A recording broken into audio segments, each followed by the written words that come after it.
പ്രിയമുള്ളവരെ, ലൂക്കായുടെ സുവിശേഷം 9-ാം അധ്യായത്തിൽ നിന്നുള്ള കൂടുതൽ ചോദ്യോത്തരങ്ങൾ അടങ്ങിയ വീഡിയോയാണ്. വീഡിയോ നിങ്ങൾക്ക് ഇഷ്ടമായെങ്കിൽ ഷെയർ ചെയ്യാനും സബ്സ്ക്രൈബ് ചെയ്ത് സപ്പോർട്ട് ചെയ്യാൻ ഓർക്കണേ. ഒന്നാമത്തെ ചോദ്യം: യേശു 12 ശിഷ്യന്മാരെയും വിളിച്ച് എന്തിൻ്റെ മേലാണ് അവർക്ക് അധികാരവും ശക്തിയും കൊടുത്തത്? ഉത്തരം: സകല പിശാചുക്കളുടെയും മേൽ. യേശുക്രിസ്തു ശിഷ്യർക്ക് പിശാചുക്കളുടെ മേൽ അധികാരവും ശക്തിയും കൊടുത്തതിനൊപ്പം മറ്റെന്താണ് കൊടുത്തത്? ഉത്തരം: രോഗങ്ങൾ സുഖപ്പെടുത്താനുള്ള അധികാരവും ശക്തിയും. ശിഷ്യർക്ക് അധികാരവും ശക്തിയും കൊടുത്തതിനു ശേഷം എന്തൊക്കെ ഉത്തരവാദിത്തങ്ങൾ കൊടുത്താണ് അവരെ അയച്ചത്? ഉത്തരം: ദൈവരാജ്യം പ്രസംഗിക്കാനും രോഗികളെ സുഖപ്പെടുത്താനും. യേശുക്രിസ്തു ശിഷ്യരെ ദൈവരാജ്യം പ്രസംഗിക്കാനും രോഗികളെ സുഖപ്പെടുത്താനുമായി അയച്ചപ്പോൾ എന്തെടുക്കരുതെന്നാണ് അവരോട് പറഞ്ഞത്? ഉത്തരം: യാത്രയ്ക്ക് വടിയോ സഞ്ചിയോ അപ്പമോ പണമോ 2 ഉടുപ്പോ. ദൈവരാജ്യം പ്രസംഗിക്കാനായി പോകുമ്പോൾ എവിടെ താമസിക്കാനാണ് യേശുക്രിസ്തു ശിഷ്യരോട് പറഞ്ഞത്? ഉത്തരം: ഏതു വീട്ടിൽ പ്രവേശിക്കുന്നുവോ അവിടെ താമസിക്കുക. ശിഷ്യരെ സ്വീകരിക്കാതിരിക്കുന്നവരുടെ പട്ടണത്തിൽ നിന്ന് പോകുമ്പോൾ എന്തു ചെയ്യാനാണ് യേശു ശിഷ്യരോട് പറഞ്ഞത്? ഉത്തരം: നിങ്ങളുടെ കാലിലെ പൊടി തട്ടിക്കളയുവിൻ. ശിഷ്യരെ സ്വീകരിക്കാതിരിക്കുന്നവരുടെ പട്ടണത്തിൽ നിന്ന് പോകുമ്പോൾ എന്തിനാണ് നിങ്ങളുടെ കാലിലെ പൊടി തട്ടിക്കളയുവിൻ എന്ന് യേശു പറഞ്ഞത്? ഉത്തരം: അവർക്കെതിരെ സാക്ഷ്യത്തിനായി. ശിഷ്യന്മാർ ഗ്രാമങ്ങൾ ചുറ്റി സഞ്ചരിച്ച് എന്തെല്ലാം ചെയ്തു? ഉത്തരം: സുവിശേഷം പ്രസംഗിക്കുകയും രോഗശാന്തി നൽകുകയും. ജനങ്ങൾ എന്തെല്ലാം പറഞ്ഞത് കേട്ടാണ് ഹെറോദേസ് രാജാവ് പരിഭ്രാന്തനായത്? ഉത്തരം: യോഹന്നാൻ മരിച്ചവരിൽ നിന്ന് ഉയർപ്പിക്കപ്പെട്ടിരിക്കുന്നു, ഏലിയ പ്രത്യക്ഷപ്പെട്ടിരിക്കുന്നു, പണ്ടത്തെ പ്രവാചകന്മാരിൽ ഒരുവൻ ഉയർത്തു വന്നിരിക്കുന്നു. ഞാൻ യോഹന്നാനെ ശിരച്ഛേദം ചെയ്തു. പിന്നെ ആരെക്കുറിച്ചാണ് ഞാൻ ഇക്കാര്യങ്ങൾ കേൾക്കുന്നത്? അവൻ ആരാണ്? ആരുടെ വാക്കുകൾ? ഉത്തരം: ഹെറോദേസ് രാജാവിൻ്റെ. അപ്പസ്തോലന്മാർ മടങ്ങി വന്ന് തങ്ങൾ ചെയ്തതെല്ലാം ആരെയാണ് അറിയിച്ചത്? ഉത്തരം: യേശുവിനെ. ബെത്സൈദ പട്ടണത്തിലേക്ക് യേശുവിൻ്റെയും ശിഷ്യരുടെയും പിന്നാലെ ചെന്ന ജനങ്ങളോട് എന്തിനെക്കുറിച്ചാണ് യേശു പ്രസംഗിച്ചത്? ഉത്തരം: ദൈവരാജ്യത്തെക്കുറിച്ച്. ശിഷ്യന്മാർ യേശുവിനോട് താമസിക്കുന്നതിനും ഭക്ഷണ സാധനങ്ങൾ വാങ്ങുന്നതിനും ജനങ്ങളെ പറഞ്ഞയക്കുവിൻ എന്ന് പറഞ്ഞത് എപ്പോൾ? ഉത്തരം: പകൽ അസ്തമിച്ചു തുടങ്ങിയപ്പോൾ. എവിടെയായതുകൊണ്ടാണ് താമസിക്കുന്നതിനും ഭക്ഷണ സാധനങ്ങൾ വാങ്ങുന്നതിനും ജനങ്ങളെ പറഞ്ഞയക്കുക എന്ന് ശിഷ്യന്മാർ യേശുവിനോട് പറഞ്ഞത്? ഉത്തരം: വിജന പ്രദേശത്തായതുകൊണ്ട്. ബെത്സൈദായിൽ വെച്ച് പകൽ അസ്തമിച്ചു തുടങ്ങിയപ്പോൾ ഭക്ഷണ സാധനങ്ങൾ വാങ്ങുന്നതിന് ജനങ്ങളെ പറഞ്ഞയക്കുക എന്ന് ശിഷ്യർ പറഞ്ഞപ്പോൾ യേശു പ്രതിവചിച്ചതെന്ത്? ഉത്തരം: നിങ്ങൾ അവർക്ക് ഭക്ഷണം കൊടുക്കുവിൻ. ഞങ്ങളുടെ പക്കൽ ഭക്ഷണത്തിനായി എന്തുമാത്രമേയുള്ളൂ എന്നാണ് ശിഷ്യർ യേശുവിനോട് പറഞ്ഞത്? ഉത്തരം: 5 അപ്പവും 2 മത്സ്യവും. യേശു ശിഷ്യരോട് നിങ്ങൾ അവർക്ക് ഭക്ഷണം കൊടുക്കുവിനെന്ന് പറഞ്ഞപ്പോൾ ശിഷ്യരുടെ മറുപടി എന്തായിരുന്നു? ഉത്തരം: ഞങ്ങളുടെ പക്കൽ 5 അപ്പവും 2 മത്സ്യവും മാത്രമേയുള്ളൂ. ഈ ജനങ്ങൾക്കെല്ലാവർക്കും ഭക്ഷണം നൽകണമെങ്കിൽ ഞങ്ങൾ പോയി വാങ്ങിക്കൊണ്ടുവരണം. ബെത്സൈദായിൽ യേശുവിൻ്റെ പ്രസംഗം കേൾക്കുന്നതിനും രോഗശാന്തിക്കുമായി കൂടിയ ജനങ്ങളിൽ ഏകദേശം എത്ര പുരുഷന്മാർ ഉണ്ടായിരുന്നു? ഉത്തരം: 5000. യേശു ശിഷ്യരോട് ജനങ്ങളെ എത്ര പന്തികളായി ഇരുത്തുവിൻ എന്നാണ് പറഞ്ഞത്? ഉത്തരം: 50 വീതം. ജനങ്ങളെ 50 വീതം പന്തികളായി ഇരുത്തിയപ്പോൾ യേശു എന്ത് ആശീർവദിച്ച് മുറിച്ചാണ് ജനങ്ങൾക്ക് വിളമ്പാനായി ശിഷ്യരെ ഏൽപ്പിച്ചത്? ഉത്തരം: 5 അപ്പവും 2 മീനും. 5 അപ്പവും 2 മീനും എടുത്ത് എന്തു ചെയ്തതിനു ശേഷമാണ് ജനങ്ങൾക്ക് വിളമ്പാനായി ശിഷ്യരെ ഏൽപ്പിച്ചത്? ഉത്തരം: സ്വർഗത്തിലേക്ക് കണ്ണുകൾ ഉയർത്തി അവ ആശീർവദിച്ചു മുറിച്ച്. എവിടെ വച്ചാണ് യേശു 5 അപ്പവും 2 മീനും വർദ്ധിപ്പിച്ച അത്ഭുതം പ്രവർത്തിച്ചത്? ഉത്തരം: ബെത്സൈദ പട്ടണത്തിൽ വച്ച്. ബെത്സൈദായിൽ യേശു അപ്പം വർദ്ധിപ്പിച്ചപ്പോൾ ജനങ്ങൾ ഭക്ഷിച്ച് തൃപ്തരായ ശേഷം ബാക്കി വന്ന കഷ്ണങ്ങൾ എത്ര കുട്ട നിറയെ ശിഷ്യന്മാർ ശേഖരിച്ചു? ഉത്തരം: 12 കുട്ട നിറയെ. ഞാൻ ആരെന്നാണ് ജനങ്ങൾ പറയുന്നത് എന്നതിന് ശിഷ്യന്മാർ യേശുവിന് നൽകിയ മറുപടി എന്തായിരുന്നു? ഉത്തരം: ചിലർ സ്നാപക യോഹന്നാനെന്നും മറ്റു ചിലർ ഏലിയ എന്നും വേറെ ചിലർ പൂർവ്വപ്രവാചകന്മാരിൽ ഒരാൾ ഉയിർത്തിരിക്കുന്നു എന്നും. ഞാൻ ആരെന്നാണ് നിങ്ങൾ പറയുന്നത് എന്ന യേശുവിൻ്റെ ചോദ്യത്തിന് പത്രോസിൻ്റെ ഉത്തരം എന്തായിരുന്നു? ഉത്തരം: നീ ദൈവത്തിൻ്റെ ക്രിസ്തുവാണ്. ഞാൻ ആരെന്നാണ് നിങ്ങൾ പറയുന്നത് എന്ന യേശുവിൻ്റെ ചോദ്യത്തിന് നീ ദൈവത്തിൻ്റെ ക്രിസ്തുവാണ് എന്ന മറുപടി നൽകിയ ശിഷ്യൻ. ഉത്തരം: പത്രോസ്. ആരോടും പറയരുതെന്ന് കർശനമായി നിരോധിച്ചതിനു ശേഷം യേശു ക്രിസ്തു ശിഷ്യരോട് അരുളി ചെയ്ത കാര്യം. ഉത്തരം: മനുഷ്യപുത്രൻ വളരെയേറെ സഹിക്കുകയും ജനപ്രമാണികൾ, പുരോഹിത പ്രമുഖന്മാർ, നിയമജ്ഞർ എന്നിവരാൽ തിരസ്കരിക്കപ്പെടുകയും വധിക്കപ്പെടുകയും 3-ാം ദിവസം ഉയിർപ്പിക്കപ്പെടുകയും ചെയ്യേണ്ടിയിരിക്കുന്നു. മനുഷ്യപുത്രൻ വളരെയേറെ സഹിക്കുകയും ആരെല്ലാമാൽ തിരസ്കരിക്കപ്പെടുകയും വധിക്കപ്പെടുകയും ചെയ്യുമെന്നാണ് യേശുക്രിസ്തു ശിഷ്യന്മാരോട് പറഞ്ഞത്. ഉത്തരം: ജനപ്രമാണികൾ, പുരോഹിത പ്രമുഖന്മാർ, നിയമജ്ഞർ. മനുഷ്യപുത്രൻ എത്രാം ദിവസം ഉയർപ്പിക്കപ്പെടുകയും ചെയ്യേണ്ടിയിരിക്കുന്നു എന്നാണ് യേശുക്രിസ്തു ശിഷ്യരോട് പറഞ്ഞത്? ഉത്തരം: 3-ാം ദിവസം. എന്നെ അനുഗമിക്കാൻ ആഗ്രഹിക്കുന്നവൻ എപ്രകാരം അനുഗമിക്കട്ടെ എന്നാണ് യേശു പറഞ്ഞത്? ഉത്തരം: തന്നെ തന്നെ പരിത്യജിച്ച് അനുദിനം തൻ്റെ കുരിശുമെടുത്തുകൊണ്ട്. ആരെങ്കിലും എന്നെ അനുഗമിക്കാൻ ആഗ്രഹിക്കുന്നെങ്കിൽ അവൻ തന്നെ തന്നെ പരിത്യജിച്ച് അനുദിനം തൻ്റെ കുരിശുമെടുത്തുകൊണ്ട് എന്നെ അനുഗമിക്കട്ടെ. യേശു ഇത് പറഞ്ഞ സന്ദർഭമേത്? ഉത്തരം: പീഡാനുഭവവും ഉത്ഥാനവും 1-ാം പ്രവചനത്തിനു ശേഷം. യേശുവിൻ്റെ പീഡാനുഭവവും ഉത്ഥാനവും 1-ാം പ്രവചനം പ്രതിപാദിക്കുന്ന അധ്യായവും വാക്യവുമേത്? ഉത്തരം: ലൂക്ക 9-ാം അധ്യായം 22-ാം വാക്യം. എന്നെ പ്രതി എന്തു നഷ്ടപ്പെടുത്തുന്നവൻ അതിനെ രക്ഷിക്കും എന്നാണ് യേശുക്രിസ്തു പറഞ്ഞത്? ഉത്തരം: സ്വജീവൻ. ഒരുവൻ ലോകം മുഴുവൻ നേടിയാലും എന്തു ചെയ്താൽ അവൻ എന്ത് പ്രയോജനം എന്നാണ് യേശു ശിഷ്യരോട് പറഞ്ഞത്? ഉത്തരം: തന്നെ തന്നെ നഷ്ടപ്പെടുത്തുകയോ നശിപ്പിക്കുകയോ ചെയ്താൽ. ഒരുവൻ എന്നെക്കുറിച്ചോ എൻ്റെ വചനങ്ങളെക്കുറിച്ചോ ലജ്ജിച്ചാൽ അവനെക്കുറിച്ച് മനുഷ്യപുത്രനും എപ്പോൾ ലജ്ജിക്കും എന്നാണ് യേശു പറഞ്ഞത്? ഉത്തരം: തൻ്റെയും പിതാവിൻ്റെയും വിശുദ്ധ ദൂതന്മാരുടെയും മഹത്വത്തിൽ വരുമ്പോൾ. എന്തു കാണുന്നതിനു മുൻപ് മരിക്കുകയില്ലാത്ത ചിലർ ഈ നിൽക്കുന്നവരുടെ ഇടയിലുണ്ട് എന്ന് സത്യമായി ഞാൻ നിങ്ങളോട് പറയുന്നു എന്നാണ് യേശുക്രിസ്തു ശിഷ്യരോട് പറഞ്ഞത്? ഉത്തരം: ദൈവരാജ്യം. പീഡാനുഭവത്തെയും ഉത്ഥാനത്തെയും കുറിച്ച് 1-ാം പ്രവചനത്തിന് ശേഷം ഏകദേശം എത്ര ദിവസം കഴിഞ്ഞപ്പോഴാണ് യേശു രൂപാന്തരപ്പെടുന്നത്? ഉത്തരം: 8 ദിവസം. യേശുവിൻ്റെ രൂപാന്തരീകരണ സമയത്ത് മലയിൽ യേശുവിനോടൊപ്പം ഉണ്ടായിരുന്ന ശിഷ്യന്മാർ ആരെല്ലാം?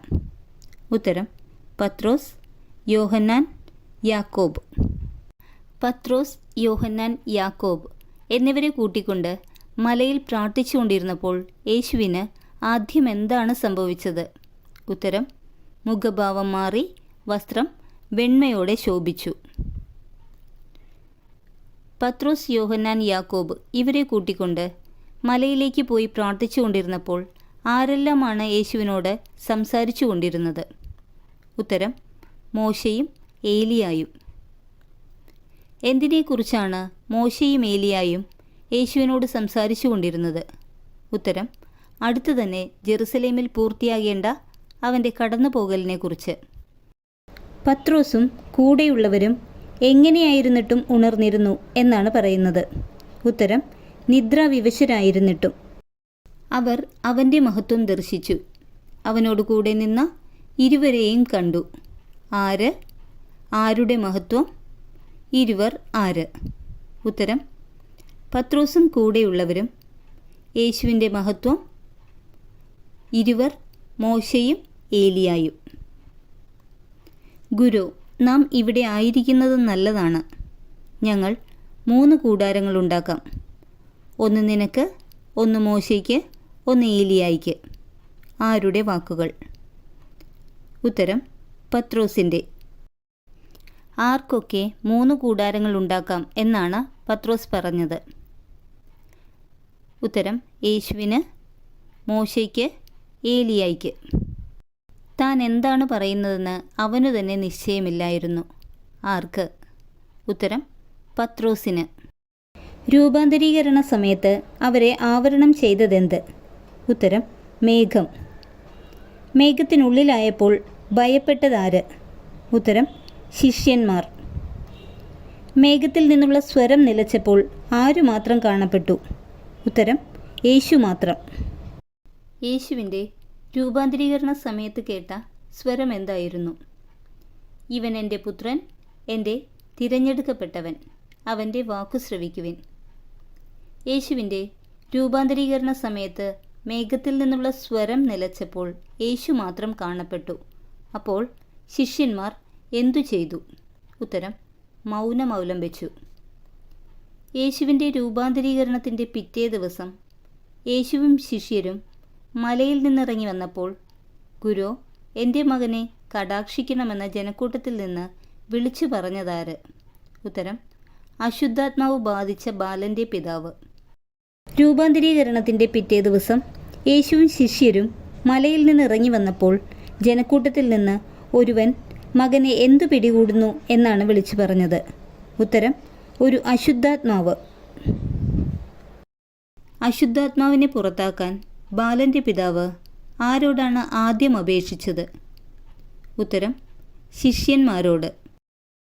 അശുദ്ധാത്മാവിനെ പുറത്താക്കാൻ ഞാൻ നിന്റെ ശിഷ്യന്മാരോട് അപേക്ഷിച്ചു, എന്നാൽ അവർക്ക് സാധിച്ചില്ല എന്ന് ബാലൻ്റെ പിതാവ് പറഞ്ഞപ്പോൾ യേശു പ്രതിവചിച്ചതെങ്ങനെ? ഉത്തരം വിശ്വാസമില്ലാത്ത വഴിപിഴച്ച തലമുറയെ. വിശ്വാസമില്ലാത്ത വഴിപിഴച്ച തലമുറയെ, ഞാൻ എത്രനാൾ നിങ്ങളോടുകൂടെ ഉണ്ടായിരിക്കും, എത്രനാൾ നിങ്ങളോട് ക്ഷമിക്കും? യേശു ഇപ്രകാരം പ്രതിവചിക്കാനുണ്ടായ സാഹചര്യമേത്? ഉത്തരം ബാലനെ പിശാചുബാധയിൽ നിന്നും സുഖപ്പെടുത്താൻ ശിഷ്യർക്ക് സാധിച്ചില്ലെന്ന് പിതാവ് പറഞ്ഞപ്പോൾ. യേശുവിൻ്റെ രൂപാന്തരീകരണത്തിൻ്റെ പിറ്റേ ദിവസം അവർ മലയിൽ നിന്ന് ഇറങ്ങി വന്ന ശേഷം പ്രവർത്തിച്ച അത്ഭുതം? ഉത്തരം പിശാചു ബാധിച്ച ബാലനെ സുഖപ്പെടുത്തിയത്. യേശു എങ്ങനെയാണ് പിശാചു ബാധിച്ച ബാലനെ സുഖപ്പെടുത്തിയത്? ഉത്തരം അശുദ്ധാത്മാവിനെ ശാസിച്ചു. ഈ വചനങ്ങൾ നിങ്ങളിൽ ആഴത്തിൽ പതിയട്ടെ എന്ന് പറഞ്ഞതിന് ശേഷം യേശു ശിഷ്യരോട് പറഞ്ഞ വചനമേത്? ഉത്തരം മനുഷ്യപുത്രൻ മനുഷ്യരുടെ കൈകളിൽ ഏൽപ്പിക്കപ്പെടാൻ പോകുന്നു. യേശുവിൻ്റെ പീഡാനുഭവം പ്രതിപാദിക്കുന്ന 2ാം പ്രവചനം, അധ്യായവും വാക്യവുമേത്? ഉത്തരം ലൂക്ക 9-ാം അധ്യായം 44-ാം വാക്യം. ശിഷ്യർക്ക് ഈ വചനം മനസ്സിലാക്കാൻ കഴിഞ്ഞില്ല. അവർക്ക് മനസ്സിലാക്കാൻ സാധിക്കാത്ത വിധം യേശുവിൻ്റെ വചനം എപ്രകാരമുള്ളതായിരുന്നു? ഉത്തരം നിഗൂഢം. എന്തിനെ പ്രതി ശിഷ്യന്മാർ തർക്കിച്ചപ്പോഴാണ് യേശു ഒരു ശിശുവിനെ അടുത്തു നിർത്തി അവർക്കുള്ള ഉത്തരം നൽകിയത്? ഉത്തരം തങ്ങളിൽ വലിയവൻ ആരാണ്? എൻ്റെ നാമത്തിൽ ഈ ശിശുവിനെ സ്വീകരിക്കുന്ന ഏവനും ആരെ സ്വീകരിക്കുന്നു എന്നാണ് യേശു പറഞ്ഞത്? ഉത്തരം എന്നെ സ്വീകരിക്കുന്നു. എന്നെ സ്വീകരിക്കുന്നവൻ ആരെ സ്വീകരിക്കുന്നു എന്നാണ് യേശു ശിഷ്യരോട് പറഞ്ഞത്? ഉത്തരം എന്നെ അയച്ചവനെ. നിങ്ങളിൽ ഏറ്റവും വലിയവൻ ആരെന്നാണ് യേശു പറഞ്ഞത്? ഉത്തരം നിങ്ങളിൽ ഏറ്റവും ചെറിയവൻ ആരോ അവൻ. ഗുരു, നിന്റെ നാമത്തിൽ പിശാചുകളെ പുറത്താക്കുന്ന ഒരാളെ ഞങ്ങൾ കണ്ടു എന്ന് പറഞ്ഞ ശിഷ്യൻ? ഉത്തരം യോഹന്നാൻ. യേശുവിൻ്റെ നാമത്തിൽ പിശാചുകളെ പുറത്താക്കുന്നവനെ ശിഷ്യന്മാർ തടഞ്ഞത് എന്തുകൊണ്ടാണ്? ഉത്തരം തങ്ങളോടൊപ്പം യേശുവിനെ അനുഗമിക്കാത്തതിനാൽ. നിന്റെ നാമത്തിൽ പിശാചുകളെ പുറത്താക്കുന്ന ഒരാളെ ഞങ്ങൾ കണ്ടു, ഞങ്ങളോടൊപ്പം നിന്നെ അനുഗമിക്കാത്തതുകൊണ്ട് ഞങ്ങൾ അവനെ തടഞ്ഞു എന്ന് യോഹന്നാൻ പറഞ്ഞപ്പോൾ യേശു പറഞ്ഞ മറുപടി എന്ത്? ഉത്തരം അവനെ തടയേണ്ട. എങ്ങനെയുള്ളവൻ നിങ്ങളുടെ ഭാഗത്താണ് എന്നാണ് യേശു ശിഷ്യരോട് പറഞ്ഞത്? ഉത്തരം നിങ്ങൾക്ക് എതിരല്ലാത്തവൻ. തൻ്റെ എന്തിൻ്റെ ദിവസങ്ങൾ പൂർത്തിയായിക്കൊണ്ടിരിക്കവെയാണ് യേശു ജെറുസലേമിലേക്ക് പോകാൻ ഉറച്ചത്? ഉത്തരം: ആരോഹണത്തിൻ്റെ. ആരോഹണം എന്ന പദം എന്തിനെയാണ് സൂചിപ്പിക്കുന്നത്?